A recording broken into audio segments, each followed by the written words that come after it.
We're able to do more and more things with this platform that are just phenomenal, that you wouldn't have even dreamed of before.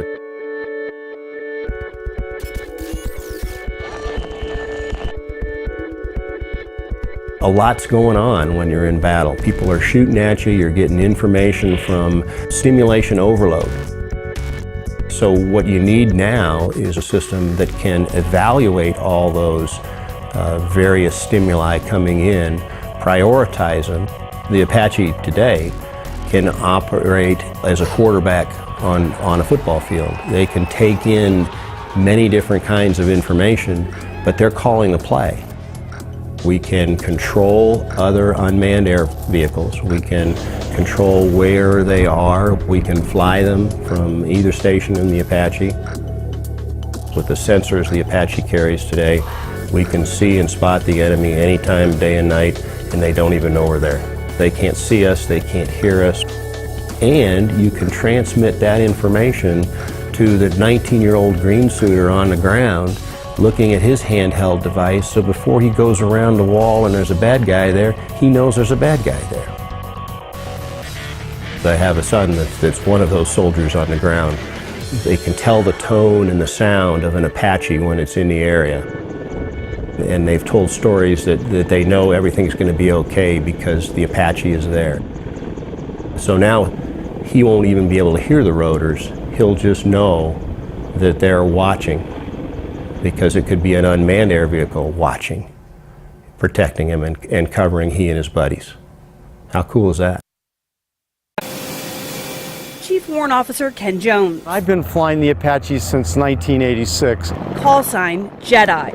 Fitting because he's a master at his craft. Flying in the Army for 35 years. Now Jones holds a unique distinction. 10,000 flight hours in the Apache. That's like flying 416 24-hour days. Boeing's Brad Rounding served in the same unit in the 6th Cavalry as Jones, the first to fly the Apache. Not just those hours, but what he's done with those hours. And 10,000 is a milestone no one else has achieved.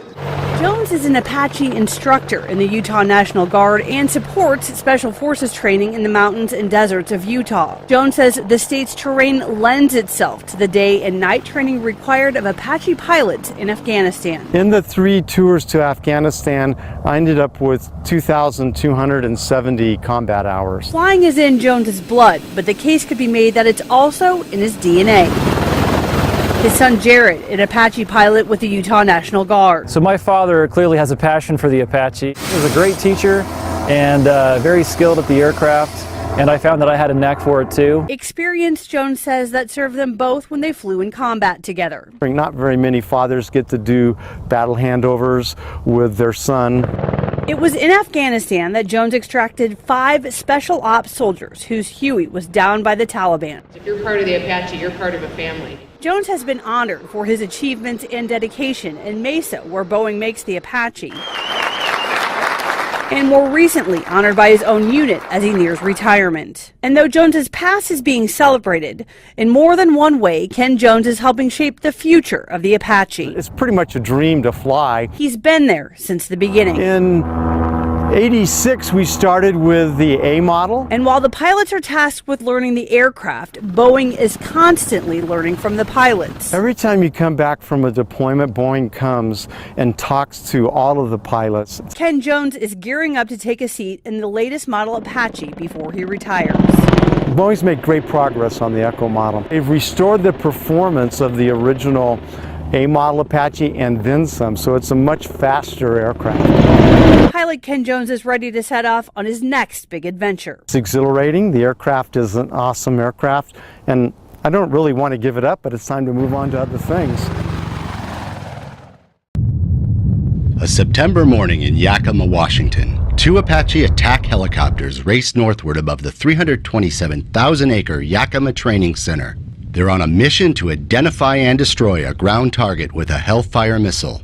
Nothing unusual, but there's something making this live-fire test historic. Apache Killer Spain, understand 5,100 range, searching for LST. My role was pilot in command of one of the firing aircraft while the Japanese forces lased for the Hellfire strike. Get up, Spain, zone safe. Apache, arm safe, arm. It's the first time ever that the U.S. and Japan have jointly conducted an Apache Hellfire missile exercise. Hovering about 4.5 kilometers from their target, the U.S. Apache launches a Hellfire missile. That's a good missile.